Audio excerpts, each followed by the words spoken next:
Available now. Link below. In a night that will be etched in the annals of political history, Donald Trump not only eclipsed expectations, but rewrote the rule book on electoral dominance. Imagine, if you will, a scenario where a candidate not only wins, but does so with a margin so vast it leaves the opposition and the media gasping for air. This is not just a victory, it's a statement, a thunderous declaration of unwavering support amidst a sea of skepticism. As CNN panelists descend into chaos, unable to reconcile the reality before them, one thing became crystal clear: that they have lost touch with the very fabric of America. Now, this report isn't just about numbers or percentages. It's a journey into the heart of a political revolution led by none other than Donald Trump. So strap in, because what you're about to hear challenges the conventional narrative and underscores a truth many wish to ignore. And you don't want to miss our final thought. It's a climax that you never saw coming. Now, folks, before we dive into the heart of this special report, let's pause for just a moment. You know, the in-depth analysis and hard-hitting truths we deliver here day in and day out, well, it wouldn't be possible without the support of our incredible sponsors. Much like the unprecedented victory we're about to unpack, overcoming challenges, especially those as daunting as excess belly fat, requires a winning strategy. So this fat, notorious for being the toughest to shed, symbolizes the obstacles we face. And that's why, alongside countless Americans, I've turned to a groundbreaking solution that cuts through the noise, promoting not just weight management, but a transformation in how we tackle challenges. It's science-driven, effective, and now, thanks to our sponsors, you can embark on this journey with a significant discount. Head over to trimwithgary.com for an exclusive 51% off. Now, this opportunity, much like the political tidal wave that we're witnessing, is not to be missed. So visit trimwithgary.com, where victories are made. Now, what can only be described as a political earthquake, Donald Trump's recent victory in South Carolina has sent shockwaves through the corridors of power and media alike, notably shaking the foundations of CNN studio. Now, Trump's win wasn't just a win. It was a resounding declaration of his unwavering grip on the Republican base, doubling the number of votes ever received by a candidate in the state's history. So this wasn't just a number.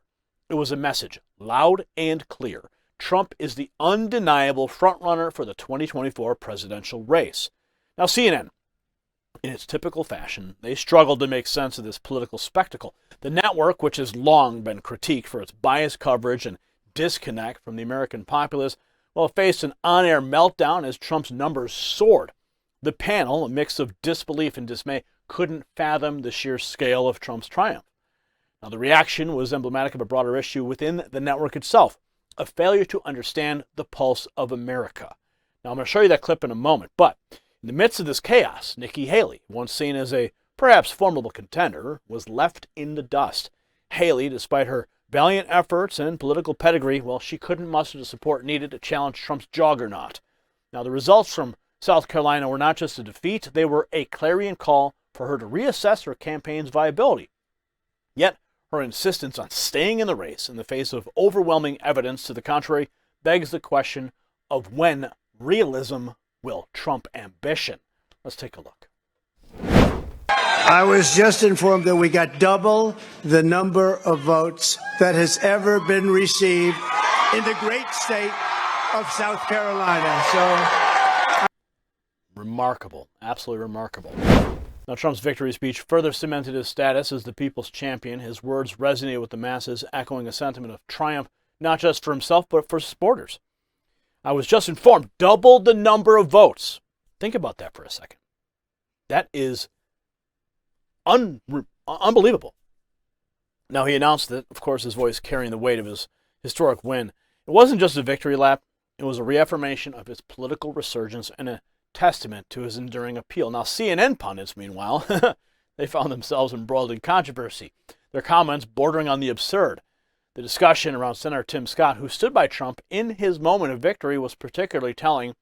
Descriptions and comments made by Jonah Goldberg and David Axelrod were not just inappropriate, they were indicative of a network at odds with the principles of journalistic integrity and respect. See for yourself. Victory speech, overwhelming results in South Carolina. We called it right at the top of the hour as soon as the polls closed. Back with the team here in New York. Listen, you've heard a lot of Trump speeches? Yeah, I mean, RIP the Reagan GOP. There's something so jarring about watching Lindsey Graham and Tim Scott, all of who condemned him after January 6th, lining up to do their best campaign rally impersonation. and saying this is the most qualified man to be The president. night of January 6th, Lindsey Graham was saying he was, I'm done with done. him. Enough. Enough. I mean, listen, it is the greatest political comeback in history.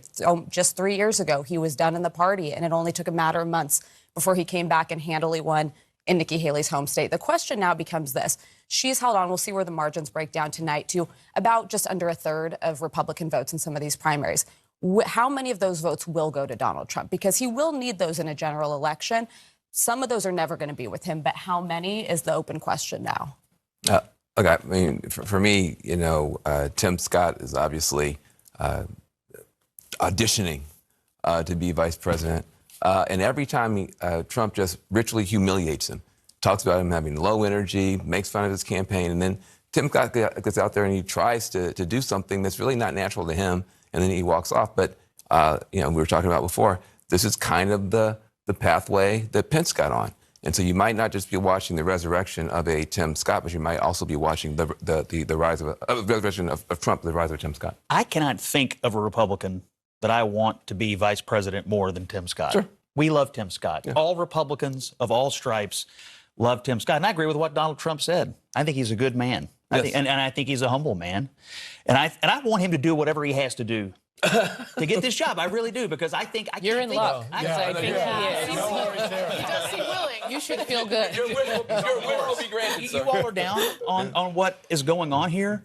But politics has become performative, and he is doing what he has to do. And if he is on this ticket, Republicans are going to love it. They're going to love it. So I'm glad to see him going all around. Tim Scott is I firmly believe Tim Scott is a good man. Yes. I've said that many times before. My line about Tim Scott is that I would give Tim Scott a kidney if he asked me, but I'd never vote for him, right? But the person that Tim Scott has become while auditioning, you call it auditioning, I'd probably call it something else if I was just talking to Audie and Van and we were in a room by ourselves. But what he's doing right now is embarrassing. And I think this is not the Tim Scott that we know. But you also see this happen with many men and women who actually find themselves in this Trump orbit. I mean, this is not who Lindsey Graham, we knew Lindsey Graham to be before. He wouldn't even show his face in Munich this time, after years and years going with John McCain to the conference that celebrates the NATO alliance. He wouldn't even show up. And thank you. That bolsters the point that I'm making. And you're seeing a shell of who Tim Scott really is. He's not the rah-rah, this is Trump country, woo-ha, let's go do this. I mean, and at the end of the day, I mean, what does he get from this? I mean, maybe the vice presidency. Maybe, but if he misses, what is he, HUD director? He's a U.S. senator from South Carolina and one of the most respected Republicans in the country. But he's losing. But he's losing. No, not either way. My point, and I think Van's point and everybody else's point, is that you're losing respect day by day by going out here and auditioning. Wow, losing respect. The network's inability to provide balanced, objective analysis was on full display as they grapple with reality of Trump's landslide. Their reaction was more than just a meltdown. It was a symbol of a media entity struggling to remain relevant in an era where the truth often contradicts their narrative. Trump's campaign is now bulldozed through 4 states, leaving a trail of victories in its wake. Iowa, New Hampshire, Nevada, and now South Carolina. Each win is a testament to his unshakable base and a forewarning to his detractors. The message is unequivocal. Trump is back, and with a vengeance. His strategy, his message, and his ability to galvanize support are unmatched, making him the candidate to beat in 2024.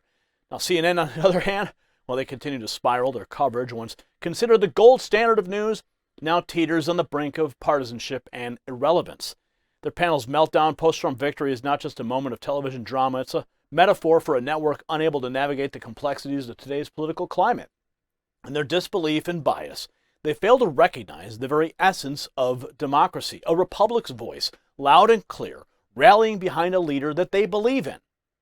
So as we move closer to the 2024 elections, the landscape is crystal clear. America stands at a crossroads, yearning for leadership that understands its core, its values, and its aspirations. Trump's historic win in South Carolina, not just a victory for him, but a victory for the American people, a people eager for a return to strength, prosperity, and respect on the world stage. If you got value from this report, tap subscribe. My final thought is next. As the dust settles on Trump's monumental victory in South Carolina, the message to America is unmistakable. This isn't merely about one state's primary or the triumph of a single individual. It's about the resounding voice of the American people, a clarion call for leadership that resonates with their deepest convictions and aspirations. Trump's victory is a testament to a movement that transcends traditional political boundaries, a movement grounded in the restoration of American greatness.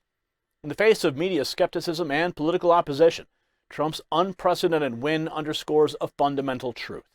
America is yearning for a return to the principles that made it exceptional.